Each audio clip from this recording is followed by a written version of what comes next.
is a beautiful thing. It grows to the quiver of a fife that sings. I can take it with the wave of my hand and place it upon my music stand. Such a beautiful thing.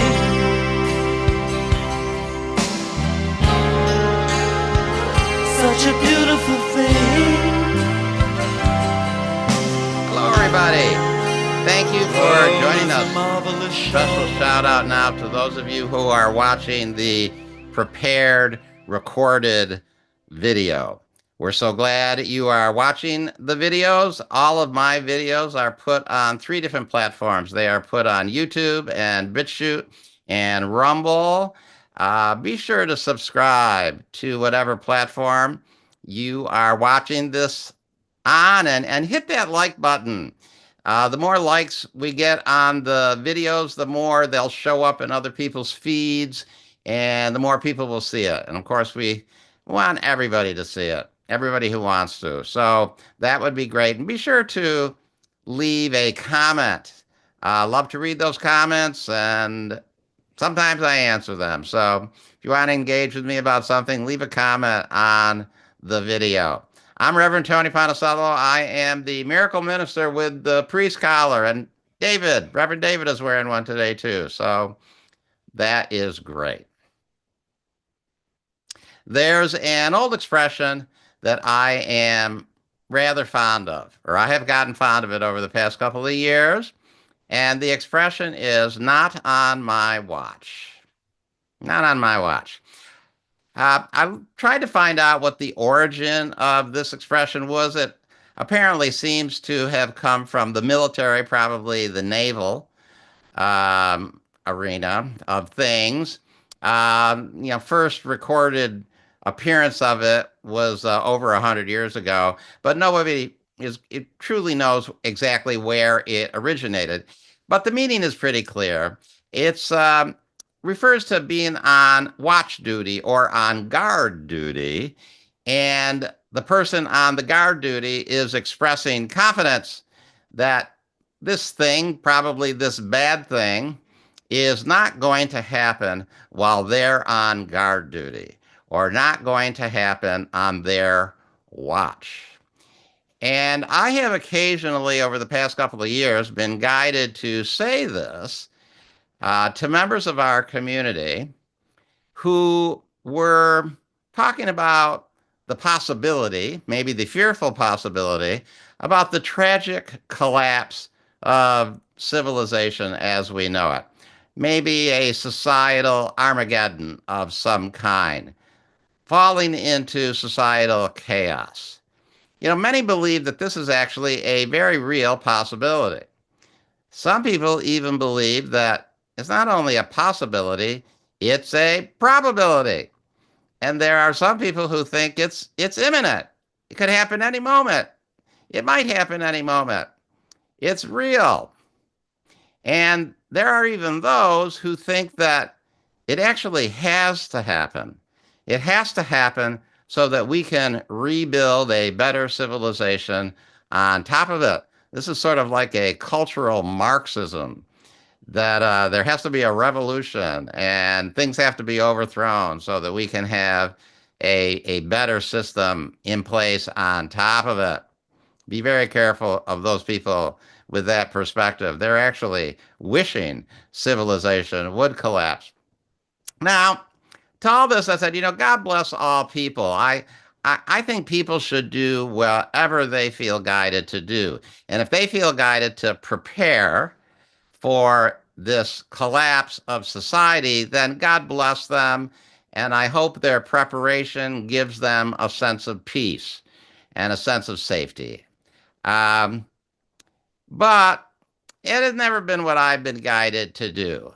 And in truth, I don't intend to allow the world to fall into that kind of collapse. I'm watching the world.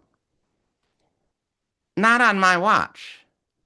It's not going to happen on my watch. Not while I'm on guard duty. Not going to happen. How can I say that with confidence? Because the world is not outside me. The world is me. The Course says nothing around you but is part of you. Look on it lovingly and see the light of heaven in it. So the world isn't outside of us. The world is us. And I want to look on it lovingly. I don't want to look on it fearfully or like doom is going to happen and terrible things are going to happen at any moment. Um, that's not what my study of A Course in Miracles leads me to. The Course also says everything you see is the result of your thoughts. So there isn't a societal Armageddon or an apocalypse that can happen outside and affect me because everything I see out there is the result of my thoughts, and I have control over my thoughts. And yeah, I sometimes slip, but I'm not going to slip that much. It's not going to happen on my watch. Society is not going to collapse, and we're not going to descend into chaos. Not on my watch. I'm not going to let it happen. I have control over what happens to me, and the world is me. My thoughts will not get that bad. So I believe this broadening of the perspective on the world is absolutely essential. It's what the miracle healer needs. You know, the first time I said this to somebody, I was a little startled because I knew what the expression meant, but I had never said it before, and I had never even thought of it before. But somebody was talking to me about believing that there was a real possibility in this societal collapse, and they were talking about the preparations they were making for this societal collapse. And I was just guided to say, kind of startled me, that I wasn't worried, not on my watch, not going to happen. Um, it wasn't anything I had rehearsed or thought of in advance, so that's why I was a little startling, and I had never used the expression before. But I had sensed that this was a teaching moment, and I had gone within to the Holy Spirit and asked what my response should be. And those four words just came out of my mouth. And since then, they've come out of my mouth on several times. And I hope they brought a little comfort to the people I was talking to. Maybe they did, maybe they didn't. Maybe the people just thought I was being really grandiose and not really understanding the gravity of the situation. But what I know is that I'm certainly not going to expend any of my personal energy preparing for Armageddon or preparing for the apocalypse. You know, that's defending. And the Course teaches us that in my defenselessness, my safety lies. So why would I make elaborate defenses? It actually says that all defenses actually just draw to you the thing that they're defending against. And so I certainly wouldn't do that. And so I have no energy about doing that. Again, I said everybody needs to do what they're guided to do, but I'm telling you all what my thinking is and what my guidance is. And I'm not guided to give any energy to that type of scenario. The Course says, and this was in um, the reading, I believe, maybe it was in the reading, maybe it wasn't. It says this. It says, if you let your mind make plans against uncertainties to come, you have again misplaced yourself and made a bodily identity which will attack the body because the mind is sick.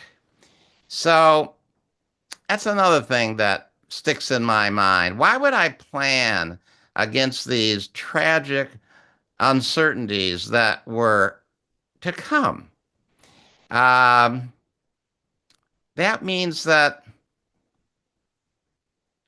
I would be bringing them to me. And what the Course tells us is there actually is a limit on how much miscreation you can put into the world. And this is a thought that I think gets lost a little bit by a lot of A Course in Miracles people, a lot of Course in Miracles people, that there actually is a limit to how bad things can get. And it says this: free will can temporize and is capable of enormous procrastination, but it cannot depart entirely from its creator, who set the limits on its ability to miscreate by virtue of its own real purpose. Actually, I think that was the quote that David read. So there's a limit on our ability to miscreate. And I really know, I'm very confident that the total collapse of society is beyond the limit of a miscreation that I can manifest. I am more connected than that. And that is not going to manifest in my life. And that's why I can say, not on my watch, confidently. And hopefully, some of that confidence and some of that security can be transmitted and communicated to you and to other people. And maybe you could even join me in that stand, in that not on my watch stand. Uh, the collapse of civilization is not going to happen. I'm reminded of a movie that came out in 2006. I'm sure a lot of you know this movie. It was called An Inconvenient Truth. So, An Inconvenient Truth in 2006. Of course, it talked about global warming. It was one of the first things that really got people hooked into global warming. I mean, people were into it, he had been before, but that really pushed it off. And I believe in that movie, it said we had 10, maybe 12 years left to do something, real consequential, or, the sea levels would rise. Well, that was in 2006. 10, 12 years would have made it 2016 or maybe 2018. And you know what? The tragedy didn't happen. The sea levels have not significantly risen in the 19 years since that movie, An Inconvenient Truth. And a lot of that science is coming under question right now. So I'm real happy to hear that. And I've talked about this before. It frequently gets quite a bit of pushback from people, but I'm a scientist. I was schooled. I have a Bachelor of Science in biology and from Cornell University, nice Ivy League school. And uh, I don't think the science is there to prove that mankind is doing things that are actually going to cause the ocean levels to rise. I just don't really believe that. So some people call me a climate denier. I certainly don't deny climate. I know there's climate, and the climate is changing. The climate is always changing. The climate has changed throughout the whole history of the planet Earth, even before there were people here.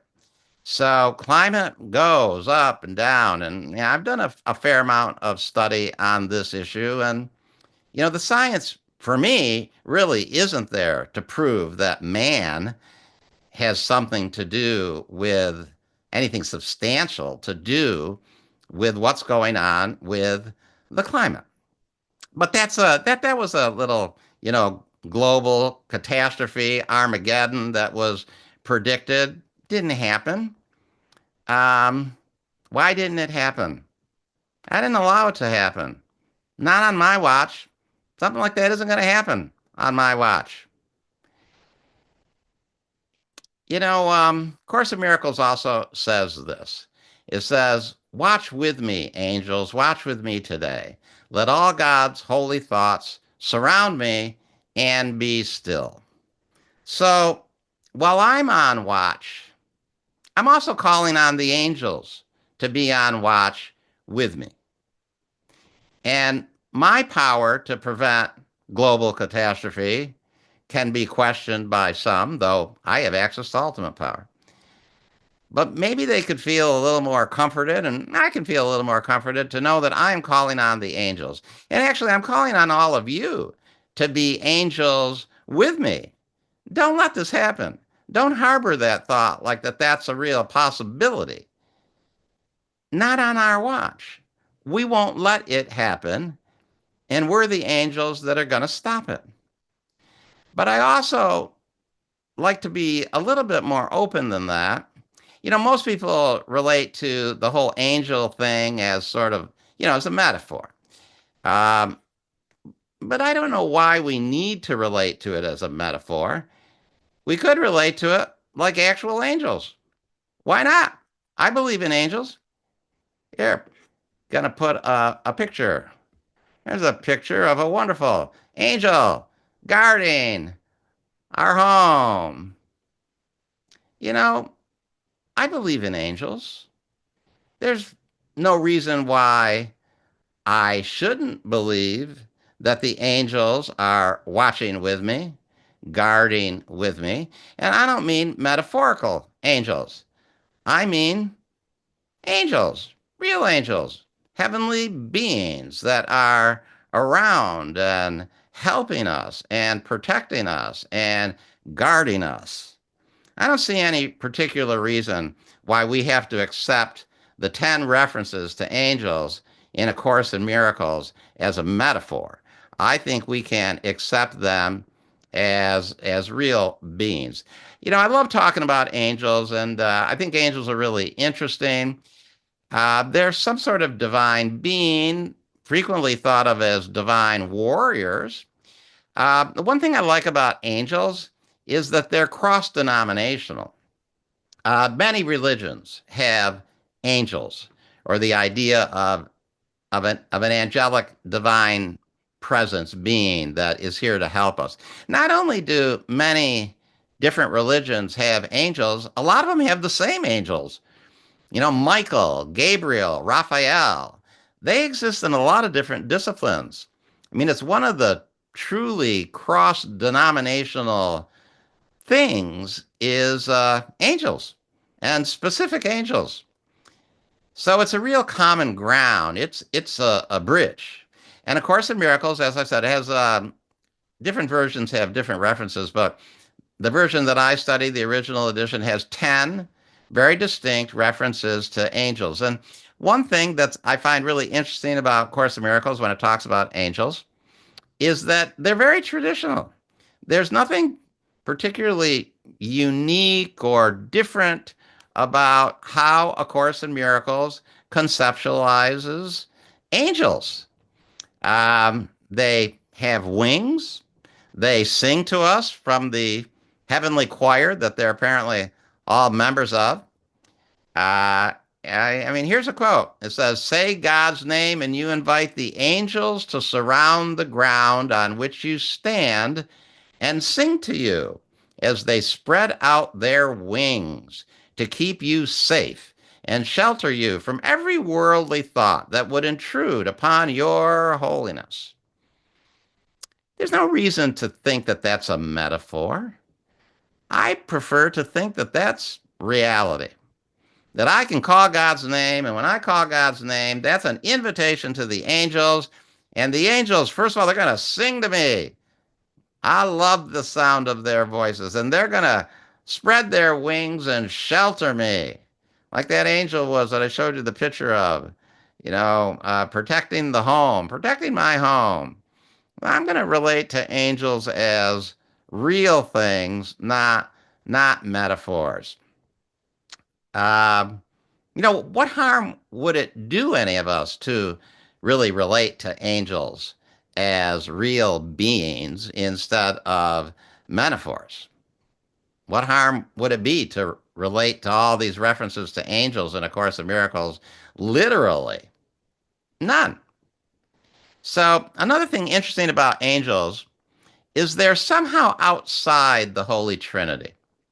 So, of course, in Miracles talks about the Holy Trinity, but where do angels fit in? They're certainly not God the Father. They're not God the Son. That's us. So they're not God the Son. doesn't really feel right to say that they're the Holy Spirit, though they share some of the same function as the Holy Spirit. There's nothing in A Course in Miracles that indicates that angels and the Holy Spirit are the same thing. I mean, you might make an argument because they share a similar purpose, but, guarding, protecting, bringing messages. But there's no teaching in A Course in Miracles that guides me to think of angels as the Holy Spirit. Here's another angel quote. It says, "You do not walk alone. God's angels hover close and all about. His love surrounds you. And of this be sure, that I will never leave you comfortless." So there's another, you know, people might relate to that as a metaphor, but there's nothing particularly metaphoric about that passage. I've given that talk many times. Metaphors are supposed to be like real obvious things that are symbolic, but there's nothing that's obviously symbolic about that. It's saying specifically that God's angels hover close and all about, and that we're never alone. I mean, that's been a very comforting thought for me. Um, Over the past few years, but certainly recently. Angels keep us company in the loneliness of the world.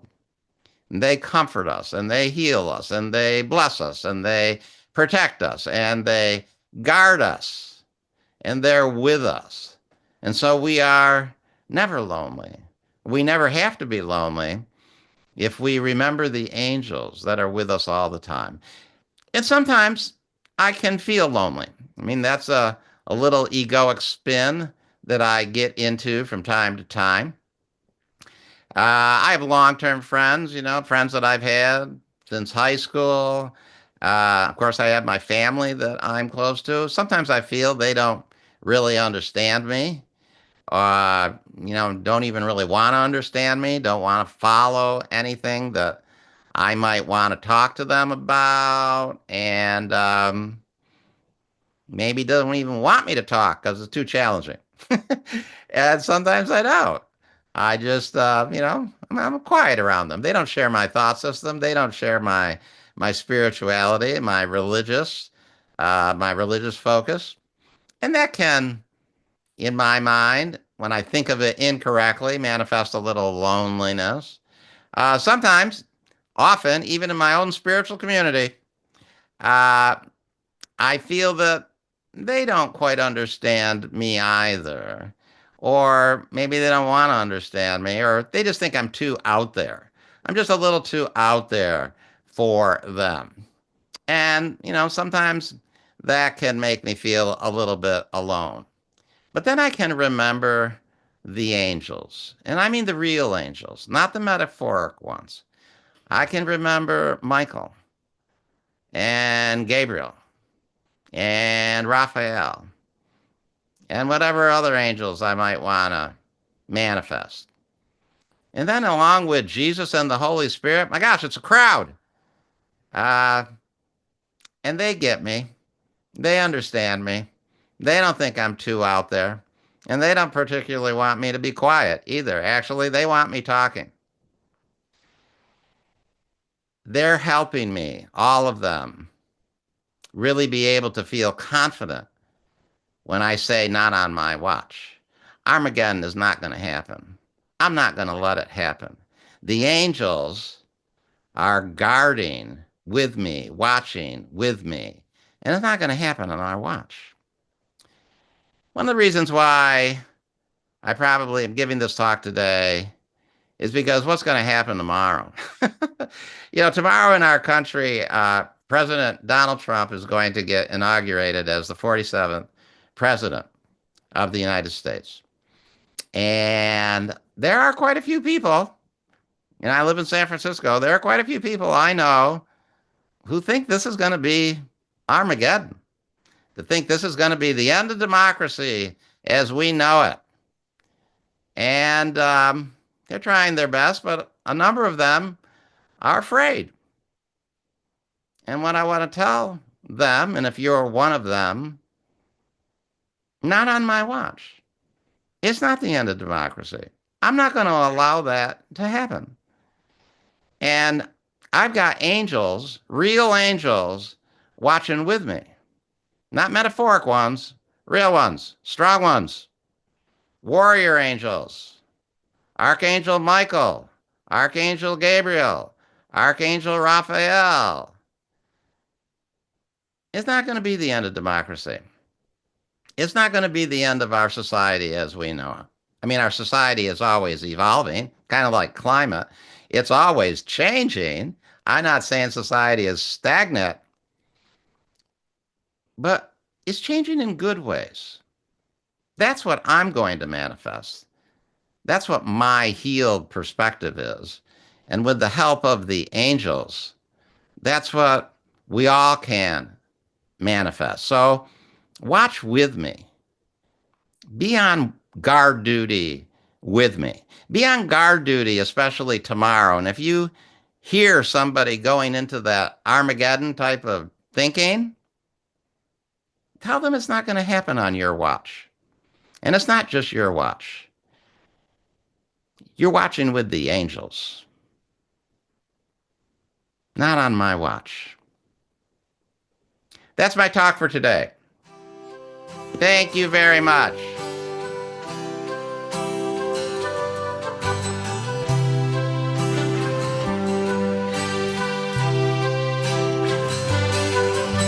A flower is a beautiful thing. It grows to the quiver of a fife that sings. I can take it with the wave of my hand and place it upon my music stand. Such a beautiful thing.